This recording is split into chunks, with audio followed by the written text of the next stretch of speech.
bendiga, mis amados hermanos, este martes primero de septiembre, hermanos, del 2020. Ya se nos está yendo el año, hermanos. Mes patrio, hermanos.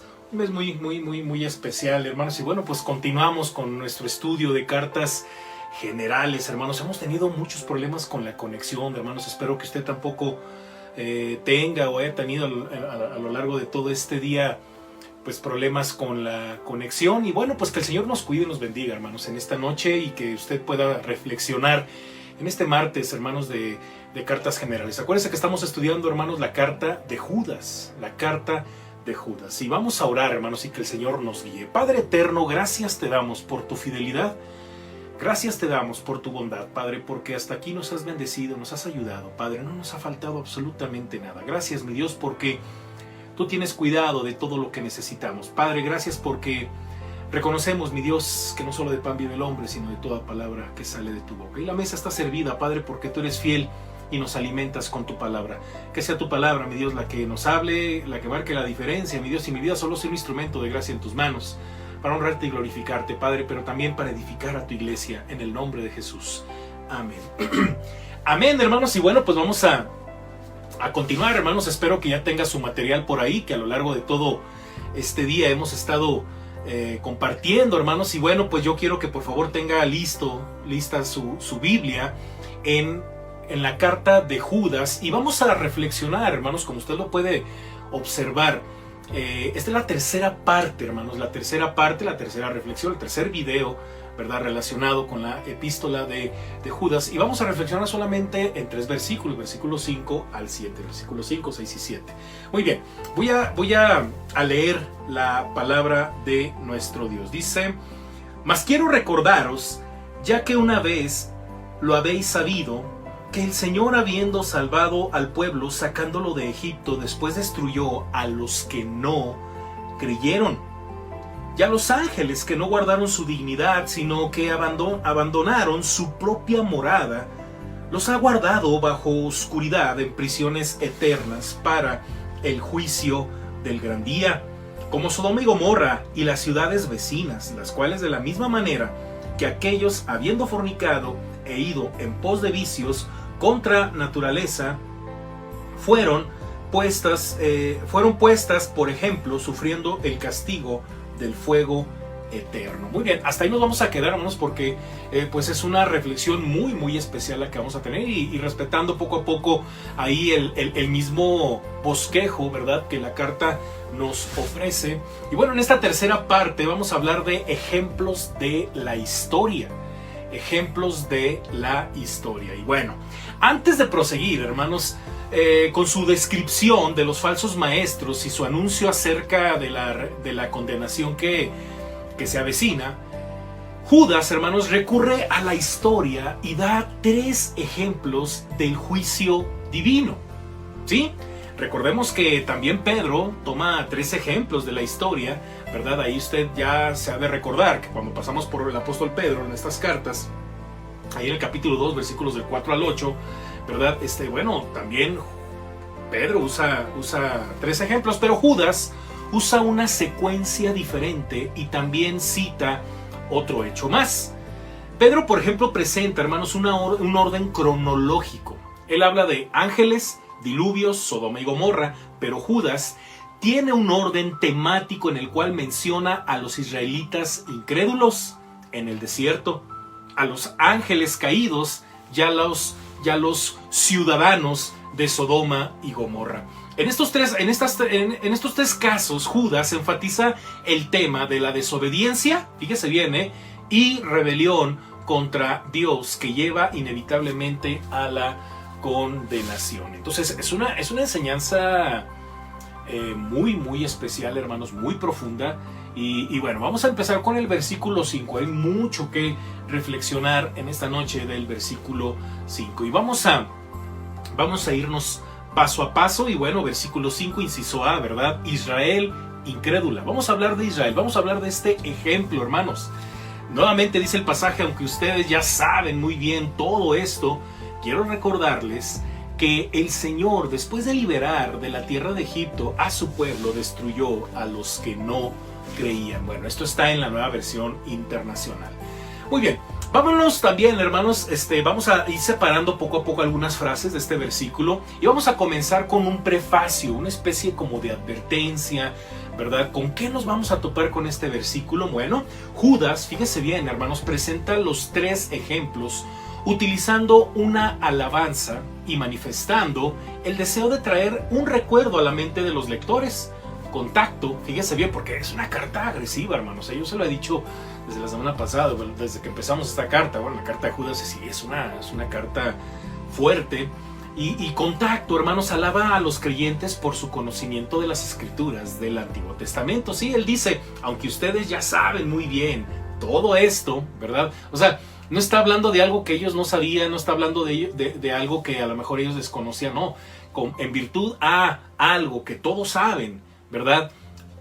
Judas va a dar una enseñanza, ¿verdad? Entonces, mediante el uso del verbo saber, conocer, ¿verdad? 2 palabras, saber _ conocer, indica que los lectores ya tienen el conocimiento de los hechos históricos tocante a los ejemplos que está a punto de usar. Judas no está enseñando cosas que los lectores no saben. Da por hecho Judas que los lectores son lectores del Antiguo Testamento. Es como si yo estuviera preparando. Mire, es que le voy a comentar algo, hermanos, que sucede muy a menudo con todos los predicadores, hermanos. Mucha gente luego dice, es que hay sermones muy cortitos y hay sermones muy largos. Le voy a decir cuál es el asunto aquí. Lo de menos es hacer un sermón de 20, 15 minutos, 30 minutos. No que sea fácil, incluso cuando es menos es más complicado. Lo de menos es estructurar un sermón en donde yo hable de un pasaje, incluso de manera textual, y dé por hecho que usted ya entiende muchas cosas que yo voy a utilizar para enriquecer el sermón. Casi siempre algunos pasajes del Antiguo Testamento. ¿Qué pasa a veces, hermanos? Porque a veces los sermones se extienden. Bueno, pues porque se explica, ¿verdad? Lo que está escrito, por ejemplo, en el libro de Números, capítulo 27. Usted sabe ya lo que dice, ¿verdad? Bueno, eso yo doy por hecho. Pero ¿qué tal si no? Entonces, ¿qué tengo que hacer, hermanos? Bueno, leer la porción que a mí me interesa, incluso explicar un poquito del contexto. ¿Cuánto me llevo ahí, hermanos? ¿Qué le pasa? ¿Cuánto pasa, hermanos? ¿Qué? ¿Unos 5 minutos? ¿10 minutos a veces? Bueno, eso sucede, ¿verdad? Si usted de repente se da cuenta que hay sermones ya que he hecho un poquito más cortitos a unos más largos, la diferencia está en que ya omito muchas cosas que yo doy por hecho que usted ya leyó en la semana, años atrás, ¿verdad? Cuando uno está predicando, uno da por hecho que usted ya leyó la Biblia. El problema, hermanos, es que no es así.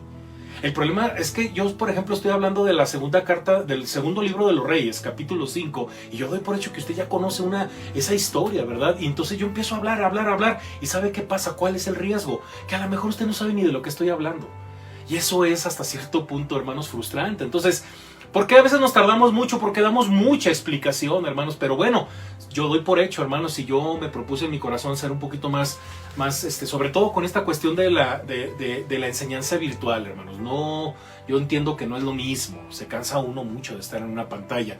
Bueno, ya le dije muchas cosas de por qué a veces un sermón es muy grande, a veces es muy cortito. Judas es una carta muy pequeña, hermanos, muy pequeña, en donde Judas da por hecho que hay eventos en el Antiguo Testamento que los lectores ya conocen. Entonces, en virtud de ello, hermanos, es que nosotros, 2000 años después, no podemos inventar otra cosa. La Biblia, hermanos, no dice otra cosa, ¿verdad? Que a lo mejor Judas trató de decirnos. No, Judas nos dice las cosas tal cual. ¿Por qué? Porque los lectores ya conocen la Biblia. Entonces, este es un punto muy importante, razón por la cual uno, hermanos, como pastor, como su hermano en Cristo, le pide mucho, reiteradas, lea la Biblia, tómese un tiempo, ya tiene 4 horas. Para los que hacían 2 horas de ida y de regreso, ahorita en la pandemia tenemos más tiempo. Ay, pastor, es que mi tiempo para nada. Bueno, pues Dios le va a pedir cuenta de eso. Porque ¿cómo es posible que usted esté en casa y diga no tiene tiempo para leer la Biblia? Hermanos, mínimo 1 hora, léala, medite en ella. Sumérjase en la palabra de Dios, en el Antiguo Testamento, porque cuando uno predica, hermanos, uno da por hecho que usted ya conoce muchas cosas de la palabra. Entiendo de que hay gente, hermanos, que todavía no tiene esa madurez o ese conocimiento que yo doy por hecho que ya la mayoría de la congregación ya tiene. Pero bueno, pasando a la siguiente, hermanos, a lo siguiente respecto a lo que está aquí Judas, el medio hermano de Jesús, escribiendo, ¿verdad? Ustedes ya saben, dice, muy bien todo esto. Mediante el uso del verbo saber conocer indica que los lectores ya tienen el conocimiento de los hechos históricos tocante a los ejemplos que está a punto de usar, ¿verdad? Entonces la Nueva Versión Internacional dice ya, que en otras traducciones aparece traducido por una vez, ¿verdad? O perfectamente, ¿verdad? Bueno, entonces damos por supuesto que Judas ha instruido a los lectores en el pasado. De hecho, creemos que le escribe a la gente a la que él enseñó, aunque bueno, no lo especifica la carta, son algunos detalles que pudiesen haber sucedido, pero bueno, Judas escribe, quiero recordarles, fíjese bien, quiero recordarles, o sea que ya les había enseñado algo. Bueno, les voy a recordar algo que hace 2 años les enseñé, hace un mes les prediqué, es más, hace 2 años. Oiga, pastor, ese sermón que predicó, lo escuché hace 2 años. Bueno, pues diría Pablo, para mí no es problema decirle lo mismo muchas veces, y para ustedes mejor y más seguro. Judas dice, quiero recordarles, porque a veces así es, hermanos. A veces decimos, no, es que ya me sé la historia. Hermanos, cada vez que nos metemos a la Biblia, hermanos, a veces Dios nos dice cosas diferentes. La palabra de Dios es viva, es Dios hablando a nuestra vida. Así es, hermanos. Entonces, mire, damos por supuesto que Judas ha instruido a sus lectores, ¿no? Entonces, si parece estar refiriéndose a aquella enseñanza apostólica que en forma de doctrina cristiana fuera confiada a los santos de una vez por todas. ¿Se acuerda lo que escribe Judas en los versículos anteriores, ¿no? Entonces, en su segunda epístola, también Pedro expresa su deseo de hacer que los lectores recuerden. ¿Se acuerda? Capítulo 2, versículo 12 al 15, 3:1, ¿verdad? Y viene la referencia. Hay algunas cosas que no voy a leer, hermanos, por cuestión de tiempo. Por eso es importante que tenga su material. Quizás ambos escritores, hermanos, tienen en mente el contenido de la instrucción doctrinal que los nuevos conversos recibían al hacerse miembros de la iglesia, ¿verdad? Bueno, entonces este es el prefacio, ¿no? Esto es como para, a ver, ¿por qué nos va a decir esto Judas? Bueno, por lo que acabo de mencionar, hermanos, ¿sí? Porque Judas da por hecho de que esto que va a decir, estos ejemplos de los que él va a hablar, ¿verdad? Pues ya los conocen los hermanos. Entonces ahí hay una enseñanza que va a volver a sacar Judas para la vida cristiana en el presente, ¿no? Entonces, inciso B, la liberación divina. El primer ejemplo, hermanos, proviene de la historia de Israel cuando el Señor sacó a su pueblo de la esclavitud de Egipto. Dios consideraba, hermanos, a Israel como su pueblo especial. Mediante muchos milagros sacó a esta nación de Egipto y libró a su pueblo de la esclavitud. Aquí también el texto griego tiene algunas lecturas alternativas. Fíjese que los traductores, hermanos, tienden a favorecer la lectura Señor por sobre alternativas como Jesús, Dios y aún Dios Cristo. Entonces, ¿qué hacen los traductores? Señor, no se meten en problema, hermanos. Y no porque sea un problema, sino porque Señor abarca a Dios, abarca a Cristo, abarca todo. Abarca todo. Pero todavía queda por establecer si la expresión Señor se refiere a Dios o al Cristo preexistente, ya siendo un poquito más meticulosos, ¿no? Hermanos, la Escritura apoya ambas opciones. Por ejemplo, Pablo dice que la roca espiritual que acompañó a los israelitas en el desierto, ¿quién era? Cristo, ¿se acuerda? Primera carta a los Corintios 10:4. Pero por otra parte, hermanos, el relato bíblico revela que fue Dios quien instruyó a los incrédulos en el desierto. Y bueno, ahí vienen los pasajes de esta historia, Números capítulo 14, viene la referencia en el Nuevo Testamento de Hebreos capítulo 3. Inciso C, hermanos, una ilustración impresionante. ¿Sí? Una ilustración impresionante. El Señor luego destruyó a los que no creyeron. Qué interesante, hermanos, y qué duro es esto.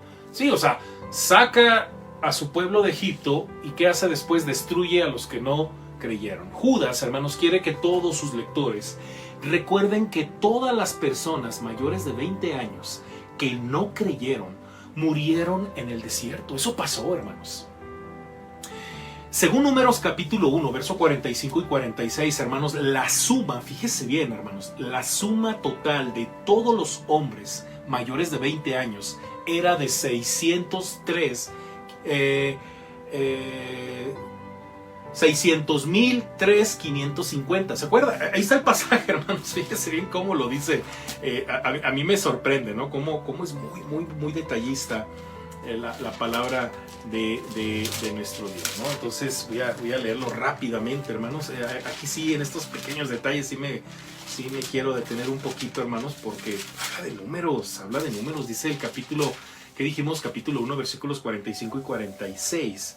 Dice la palabra de nuestro Dios: y todos los contados de los hijos de Israel por las casas de sus padres, de 20 años arriba, todos los que podían salir a la guerra en Israel, dice, fueron todos los contados 603,550. 603,550, ¿verdad? Bueno, si agregamos a esta cifra un número igual de mujeres, entonces el total de los que murieron en el desierto en rumbo a Canaán llegaron a ser 1,207,100 personas.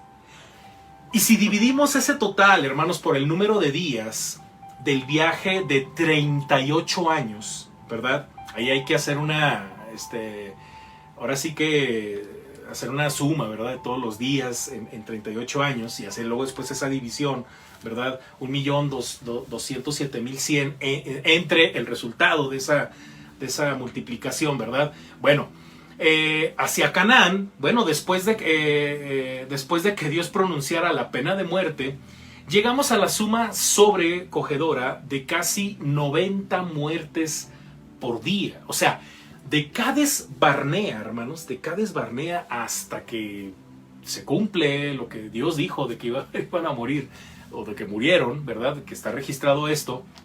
Son 90 muertes por día. Una cosa tremenda, hermanos.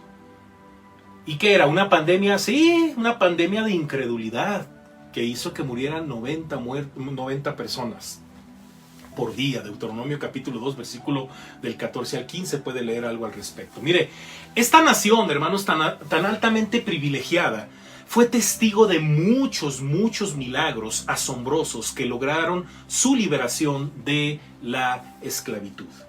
Pero aún así, hermanos, esta gente se rehusó a confiar en el liderazgo en el liderazgo visible de Dios, y por rechazar la dirección que Dios les ofrecía, sufrieron la ira de Dios. Esa ira se manifestó en castigos muy severos. Muchos israelitas perecieron en el desierto y fueron abandonados por Dios. Qué tremenda, hermanos, qué tremenda advertencia acerca del peligro de tomar a la ligera el castigo de Dios. Por eso mucho cuidado, hermanos, con esas ideas de, bueno, pues ya no estamos bajo la ley, estamos bajo la gracia, ¿verdad? Bueno, nada más considera, hermanos, que a veces Dios por su gracia y su misericordia nos disciplina. Sí, lo digo, una vez que usted ya es cristiano y que el Señor le ha dado de su gracia, sobre todo le ha dado a Cristo, ¿no? Y tenemos por Él vida eterna. Y de repente usted dice, no, pues yo puedo hacer de mi vida lo que yo quiera, al cabo que estoy bajo la ley. No estoy bajo la ley, estoy bajo la gracia. Sí, nada más que tome en cuenta que cuando Dios toma a alguien por hijo, lo disciplina. Y a veces Dios nos llama de maneras muy dolorosas. A veces Dios nos tiene que quebrantar para que entendamos que no se trata, hermanos, de ser hijos de Dios para hacer lo que querramos. No somos virreyes de Dios, hermanos. No somos niños consentidos. Somos siervos de Dios. Somos hijos de un gran Dios santo, hermanos. Somos un pueblo de un Dios santo, que no se nos olvide. Y bueno, hermanos, a veces tenemos esas ideas erradas, hermanos, que son cosas del demonio, ¿no? Inciso B, hermanos, bueno, ya hablamos acerca de la ilustración impresionante, ¿no? Del pueblo hebreo. Ángeles malvados, hermanos. Ángeles malvados. Como inciso B, hermanos, de este tercer punto de todo el estudio de Judas. Ya dijimos inciso A, Israel incrédula, ¿verdad? Ahora, inciso B, el segundo ejemplo, hermanos, de lo que está hablando Judas. Versículo 6 dice, y a los ángeles que no mantuvieron su posición de autoridad, sino que abandonaron su propia morada, los tiene perpetuamente encarcelados en oscuridad para el juicio del gran día. Interesante, hermanos, sobre todo Cuando lo leemos en la Nueva Versión Internacional, hermanos, a mí me gusta mucho porque se apega más tal cual literalmente lo dice el griego, ¿sí?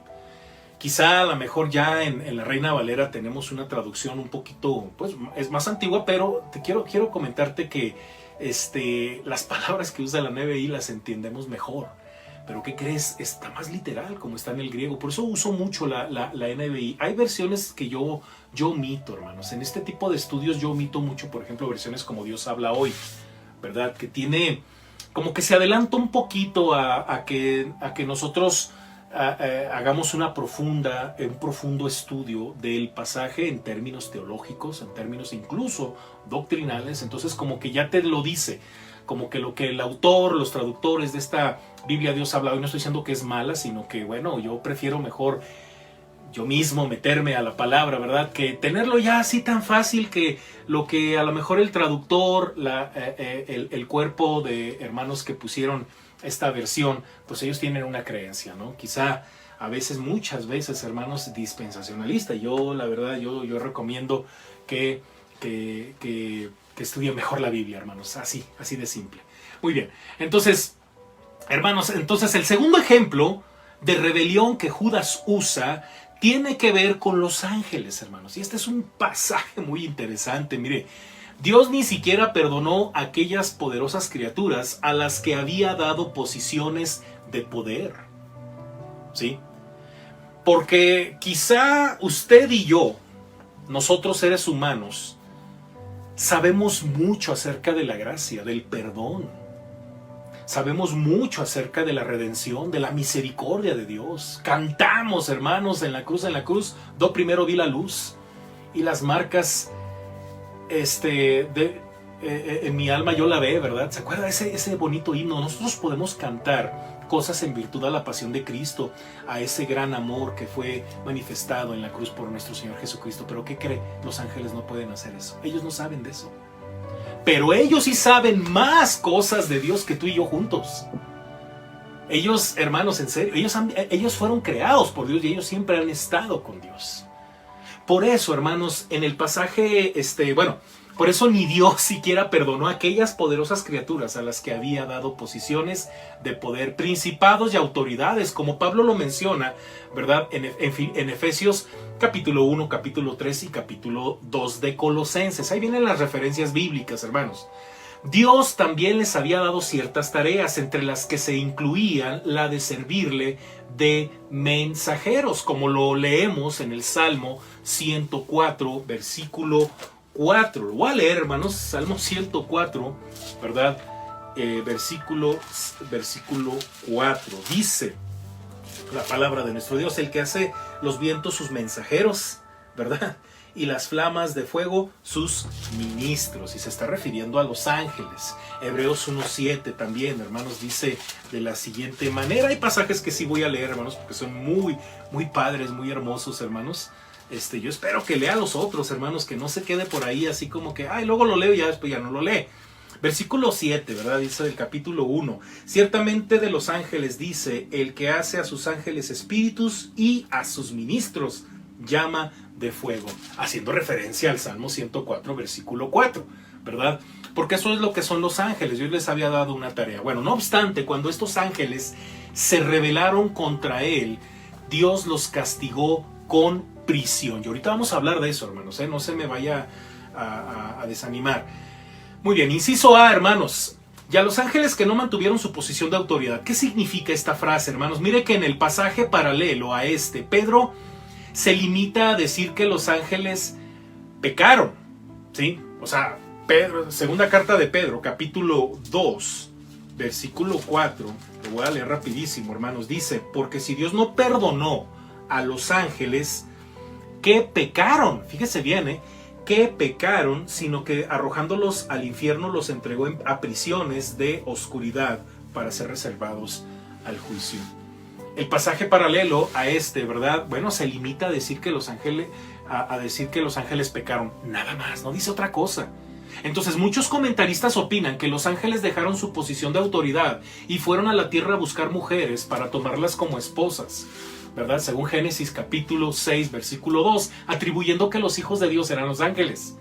Bueno, Es decir, que cuando los ángeles, los hijos de Dios, se unieron a las hijas de los hombres, generaron gigantes y corrompieron la tierra. Génesis 6:4. Estos comentaristas dicen que Judas recibió este material de ciertas tradiciones judías y gentiles, y especialmente del libro apócrifo llamado Primer Libro de Enoc.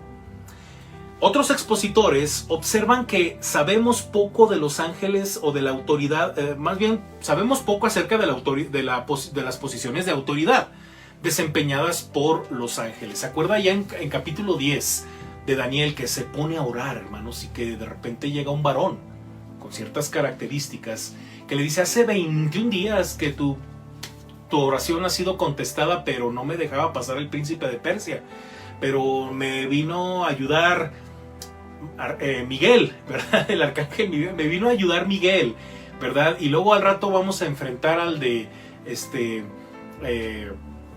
¿cómo dice? El de Macedonia o algo así. Habla como en un término espiritual en donde en tal ciudad, en tal lado están ángeles, ¿verdad? Como con cierta autoridad, territoriales, ¿verdad? Bueno, así es como de alguna forma podemos entender un poquito acerca de la angelología y de las posiciones de autoridad. Bueno, ¿a quién le atribuye así este pasaje de Judas? La escritura no revela, hermanos, cómo perdieron estos ángeles su puesto. Nunca, o sea, la Biblia no nos dice, ni siquiera nos está enseñando que los ángeles tuvieron relaciones sexuales con las hijas de los hombres. La Biblia no nos enseña eso. Eso ya son conjeturas, son cosas que la gente dice: es que como tomó del el primer libro de Enoc, y en el primer libro de Enoc sí lo dice. Bueno, nada más ponte a pensar por qué el primer libro de Enoc no está en el canon, ¿verdad? Muy bien, entonces la escritura no reveló cómo perdieron estos ángeles su puesto. Suponemos que se negaron a obedecer el mandamiento de Dios porque desearon ser como Él. ¿Se acuerda qué es lo que le dice Satanás a Eva? Ahí lo tenemos en Génesis 3:15, ¿se acuerda? ¿Verdad? Satanás desmiente a Dios y dice: no, lo que pasa es que si tú comes del árbol vamos a ser como Dios, vas a ser como Dios o como dioses, sabiendo el bien y el mal. Lucas 4:6, ¿se acuerda de la tentación donde le dice Satanás a Jesús: yo tengo la autoridad de darle reinos a quien yo quiera, si postrado me adorares, yo te voy a dar todo esto, ¿verdad? Y bueno, porque esos son los delirios de Satanás. Porque Satanás por esa razón fue expulsado de la presencia de Dios, porque él quería ser como Dios. No se sujetó al hecho de ser solamente un siervo de Dios. No, él quería más, ¿verdad? Él quería más. Sin embargo, hermanos, debemos evitar darle gran importancia a las tradiciones que vinculan la caída de los ángeles con el casamiento entre los hijos de Dios y las hijas de los hombres, ¿verdad? Hermanos, los ángeles son seres espirituales y por ello carecen de cuerpo físico y no tienen la capacidad de procrear. De hecho, al contestar Jesús, hermanos, una pregunta de los saduceos acerca del matrimonio luego de la resurrección, ¿se acuerdan? Cuando decían que una mujer había tenido 7 maridos y cuando ya estén, ni creían en la resurrección y resulta que se ponen a hablar del tema, ¿no? Y ¿de quién va a ser esposa si tuvo 7 maridos, verdad? Y bueno, el Señor explicó que entonces la gente, como los ángeles del cielo, ni se casarán ni se darán en casamiento. Pero él hace la referencia, según Mateo capítulo 22, versículo 30, que los ángeles no se casan, no tienen esa posibilidad, esa capacidad, ¿no? Entonces, inciso B, hermanos, los ángeles abandonaron su propio hogar. Bueno, así lo dice Judas. ¿Qué significa? Bueno, es importante el paralelismo, hermanos, presente en esta primera parte del versículo 6. Mire, la Nueva Versión Internacional dice: y a los ángeles que no mantuvieron, fíjese bien, su posición de autoridad, sino que abandonaron, ese es el paralelismo, ¿sí?, su propia morada. Mire, Judas fortalece la frase negativa no mantuvieron con el verbo abandonar, ¿sí? Abandonar. Bueno, Judas equilibra asimismo los pronombres posesivos, porque estos son pronombres posesivos, hermanos, y mediante los sustantivos autoridad y hogar expresa conceptos básicamente sinónimos, hermanos. Entonces estos ángeles residían en el esplendor celestial, pero a causa de su rebelión Dios los mandó a vivir en las tinieblas. debido a su pecado, ya no podían mantener sus dominios ni esferas de influencia, y por eso abandonaron su propio hogar. Hubo un tiempo en que ejercieron autoridad, pero ahora son prisioneros, encadenados a la espera, fíjese bien, del día del juicio. Judas no aporta detalles acerca de la ubicación de la jurisdicción o morada de estos ángeles. Solo se interesa que el tema, ¿verdad? El tema de que Dios castiga a quienes se niegan a obedecerle. Oiga, pues ¿qué otra opción? O sea, ¿qué otra cosa necesitaban los ángeles, hermanos, como para no obedecer a Dios? Yo no me explico. Digo, oye, pues si ellos ya estaban ahí en la presencia de Dios y se ponen sus moños, querían ser como Dios, querían más. Entonces, ¿qué dice Dios? Ustedes no tienen remedio, o sea, están conmigo. Me ven, me conocen. Me encanta el Evangelio de Marcos, ¿verdad? En cada capítulo Jesús saca un demonio, pero cuando Jesús va a Gadara, hermanos, y se presenta, Jesús va caminando y de repente está ahí un endemoniado, tiene un montón de demonios. Todos empiezan a retorcer, hermanos, de terror, y dicen: Jesús, Hijo del Altísimo, ¿qué quieres? No nos vengas a atormentar. Los demonios reconocían a Jesús, hermanos. ¡Qué impresionante! ¡Qué impresionante! O sea, andan sueltos, hermanos, ahí andan los demonios, pero ¿qué cree? Están aprisionados en la oscuridad del hecho de que ya son juzgados, de que ellos ya fueron juzgados. No, es que esa cárcel está allá en Irak. Por eso Saddam Hussein decían eso en los años 90. Yo me acuerdo que sacaron un libro que hablaba de todas las profecías y no sé qué, y me acuerdo que la cara principal de la tapa del libro era Saddam Hussein. Ya Saddam Hussein ya lo ahorcaron, ya ni existe, ya murió. Pero decían que era el anticristo, ¿verdad? ¿Por qué? Porque allá en Irak estaba ese lugar, esa prisión. Perdón, pero a lo que se refiere Judas es que ellos ya están aprisionados. No hay manera de escapar del juicio de Dios. Sí, ahí andan de aquí para allá, pero eso no significa que hagan lo que quieren. Ellos no hacen lo que Dios... su límite es lo que Dios les permite y punto.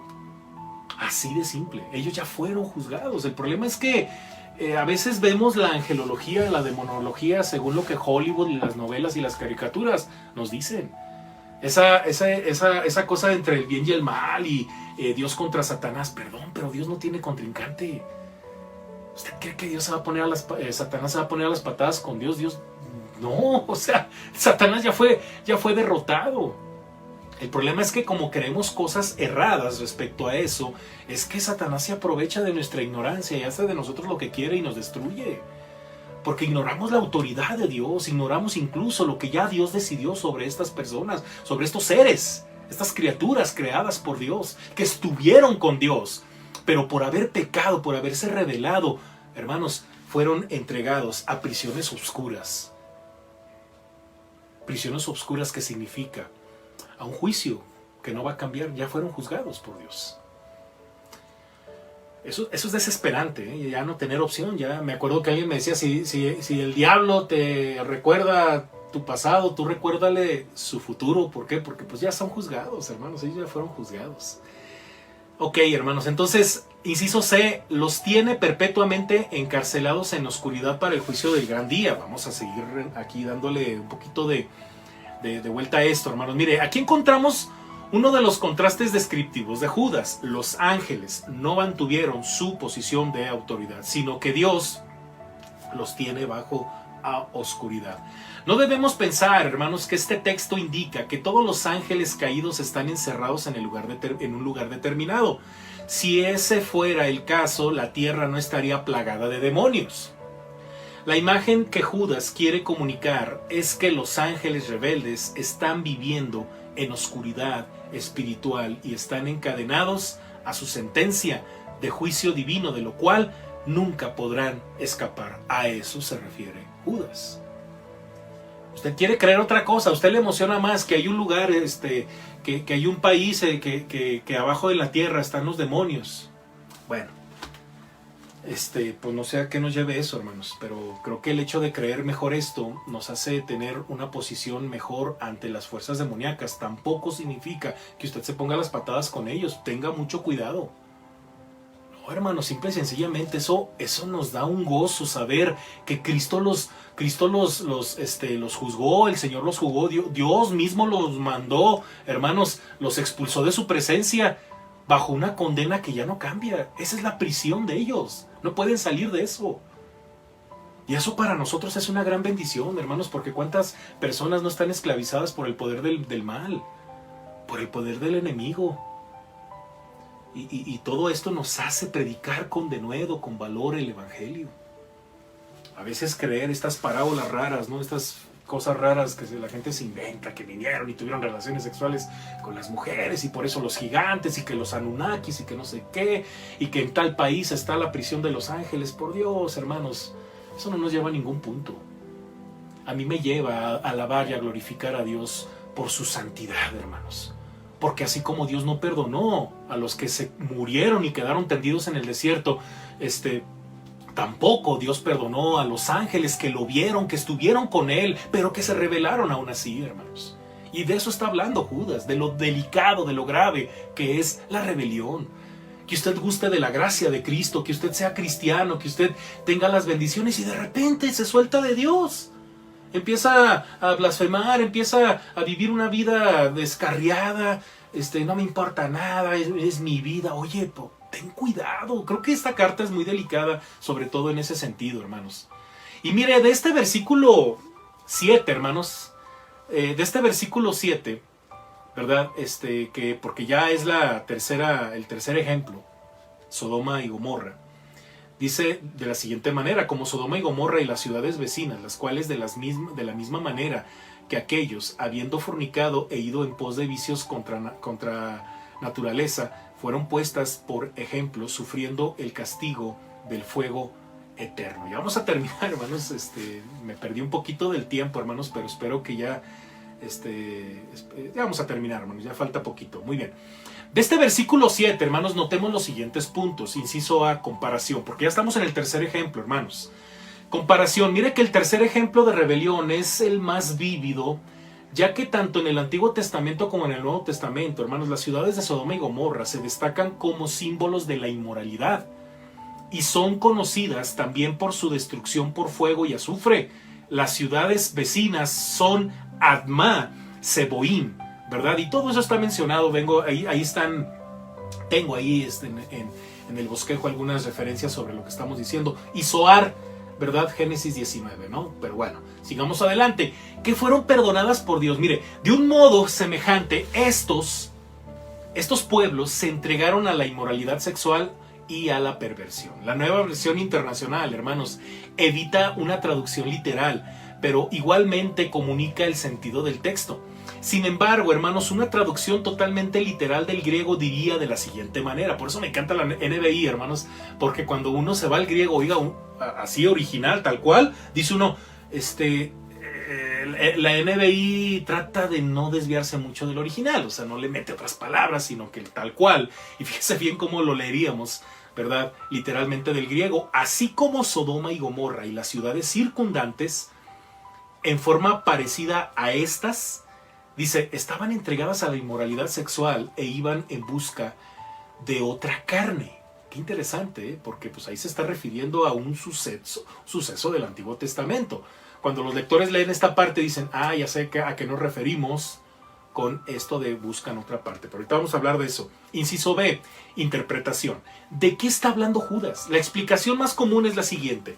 Así como los ángeles cayeron a causa de su lujuria por las mujeres, porque eso es lo que, bueno, ahorita lo vamos a explicar, así los sodomitas deseaban relaciones sexuales con los ángeles. Mire que los eruditos indican que la referencia de Judas apunta al apetito sexual de los sodomitas por los ángeles que vinieron a visitar a Lot. ¿Se acuerda? Génesis 19.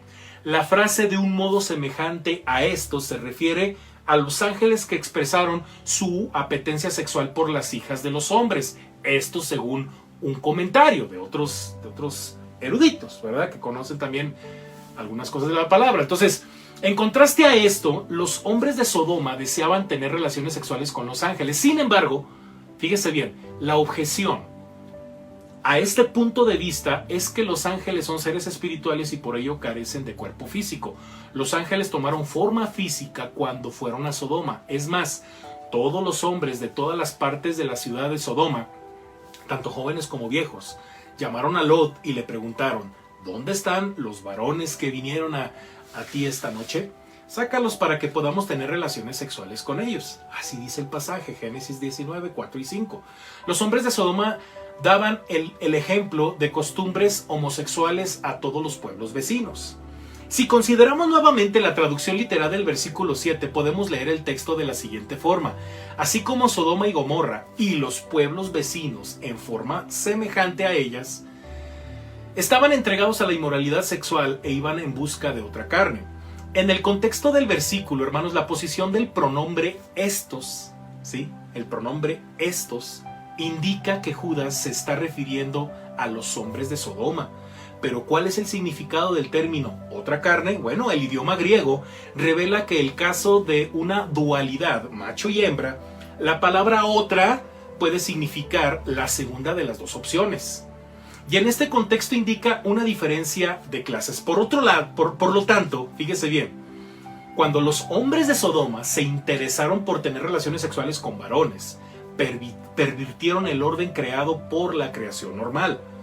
En otras palabras, los hombres de Sodoma no deseaban mujeres. Al contrario, estos hombres exigían relaciones sexuales con los hombres que estaban visitando a Lot. Las acciones de los sodomitas son la perversión. Es así como algunos traductores traducen la frase: fueron tras otra carne. Castigo. Inciso C. En el versículo 7, Judas observa que los habitantes de Sodoma y Gomorra sirven como ejemplo de los que sufren el castigo del fuego eterno. La traducción literal, hermanos, del verbo servir es exponer a la vista del público. ¿Sí? Cuando dice sirven como ejemplo, ¿no? Bueno, exponer a la vista del público la evidencia del juicio de Dios sobre las ciudades de la llanura, ¿verdad? Ha estado a la vista desde el día en que el fuego y el azufre destruyeron dicha zona. Sodoma nunca vuelve a figurar en la Biblia como ciudad con vida, sino que la memoria de su pecado y consecuencia de destrucción fue mantenida viva por Moisés, los profetas, Jesús y los escritores del Nuevo Testamento. Sodoma y Gomorra se han convertido en sinónimos y ejemplos de la ira de Dios sobre el pecado. Termino con una frase, hermanos. Judas vincula la destrucción permanente de Sodoma y Gomorra y los pueblos vecinos con el castigo del fuego eterno que le espera a los que se niegan a obedecer a Dios y eligen desobedecerle. El término ejemplo no significa algo que debamos seguir o copiar, sino algo que debemos evitar, ¿sí? Y en suma, este término es sinónimo de advertencia. De hecho, Pablo, ¿se acuerda? En la primera carta a los Corintios, capítulo 10, habla también de ejemplos del Antiguo Testamento, ¿verdad? Habla de varios ejemplos que ocurrieron con el pueblo hebreo cuando estaba en Egipto y dice, estas cosas están escritas para que no caigamos en codicias, y pone varios pecados el apóstol Pablo. Bueno, son advertencias de Judas. Entonces, más allá de que la Biblia nos quiere enseñar cosas raras acerca de lo que muchas veces se dice de los ángeles, que si los hijos de Dios con las hijas de los hombres, yo ya expliqué todo eso, hermanos, en videos anteriores, cuando el apóstol Pedro hace referencia a esto, ¿verdad? Sobre todo cuando Cristo fue a predicarle a los cautivos, ¿verdad? Y luego hace mención de Noé, y bueno, todo eso ya lo explicamos, hermanos. Y la misma Biblia se contesta, hermanos, y sobre todo se contesta en virtud a lo que Dios le dijo al autor, cómo lo entendió el autor, cómo lo entendieron los lectores, cuál era el contexto. Y sobre eso interpretamos la Biblia. Y la Biblia se apoya con otros pasajes, ¿verdad? En el caso de Judas, diciendo, doy por hecho que ustedes ya conocen lo que voy a decir. Bueno, les voy a poner 3 ejemplos de lo que ustedes ya conocieron. Miren, la desobediencia de los ángeles, ¿sí? La desobediencia del pueblo hebreo, ¿sí? El pecado de Sodoma y Gomorra. Todos estos traen consecuencia. Por eso tengamos mucho cuidado, diría Judas. Hermanos, Dios me les bendiga, hermanos. Sigamos creciendo en la lectura de la palabra, hermanos. Sigamos leyendo, sigamos profundizando seriamente. Y sobre todo, hermanos, como yo se lo he dicho en varias ocasiones, lo que nos es revelado básicamente nos mueve a hacer la voluntad de Dios. No puede ser que si usted cree algo que según usted Dios le ha revelado, pero no lo mueve, entonces yo dudaría que eso es lo que realmente la palabra de Dios nos quiere decir. Hermanos, estas tres advertencias, o estos tres ejemplos, mejor dicho, nos hablan de la santidad de Dios y de la urgencia de que la iglesia, hermanos, sea una iglesia obediente, de la urgencia de que la iglesia predique el evangelio. ¿Por qué, hermanos? Porque va a haber juicio. O sea, si Dios no perdonó a los que sacó de Egipto y nada más por haber desobedecido, por haber sido tan incrédulos, hermanos, en ese evento tan espantoso en Cades Barnea, ¿verdad? Cuando Dios le dice a Moisés que mande a 2 espías, y bueno, usted ya conoce la historia, mire, a eso me refiero. Ya no le voy a explicar la historia porque usted ya, cuando yo digo Cades Barnea, usted ya sabe de lo que estoy hablando, ¿verdad? Pero bueno, y la gente fue incrédula. ¿Y qué hizo Dios? Dios los destruyó, hermanos. Por eso qué importante es leer la Biblia. Por eso qué importante, hermanos, es conocer todas estas historias y tener una conciencia de la santidad de Dios. Y en virtud de ello, hermanos, es como crecemos en temor a Dios. Entonces, sigamos adelante como iglesia, hermanos. Seamos una iglesia obediente, una iglesia aplicada en la palabra. Y bueno, pues vamos a orar para cerrar este tiempo, hermanos, y Dios me les bendiga. Padre, gracias te damos porque hasta aquí hemos entendido claramente tu corazón. Eres un Dios santo. Un Dios, Padre bendito, que es celoso, Padre, y que nos advierte constantemente lo importante que es conocer tu palabra, pero sobre todo el ser obedientes. Gracias por esta carta de Judas que nos hace reflexionar de cómo somos, cómo nos comportamos, cómo nuestra vida moral, porque este ejemplo de Sodoma y Gomorra nos deja claro, Padre, que la inmoralidad sexual es algo que tú aborreces. Y queremos ser santos, queremos glorificarte y queremos honrarte, bendecirte incluso también con nuestra sexualidad. Bendice a nuestros muchachos, a nuestros jóvenes para que no caigan en ese pecado, y bendice y cuida también a los matrimonios, a los hogares, a los varones, a las damas, a todos, Padre. Y que en todo tú siempre seas glorificado y exaltado en el poderoso nombre de Jesús. Amén. Amén, mis amados hermanos, pues gracias a Dios que pudimos tener esta transmisión y bueno, que Dios me le bendiga. Un fuerte abrazo, hermanos. Siga estudiando la palabra. Descanse. Hasta la próxima. No se deje de conectar, no deje de diezmar, no deje de ofrendar. Y bueno, hermanos, bye. Hasta la próxima.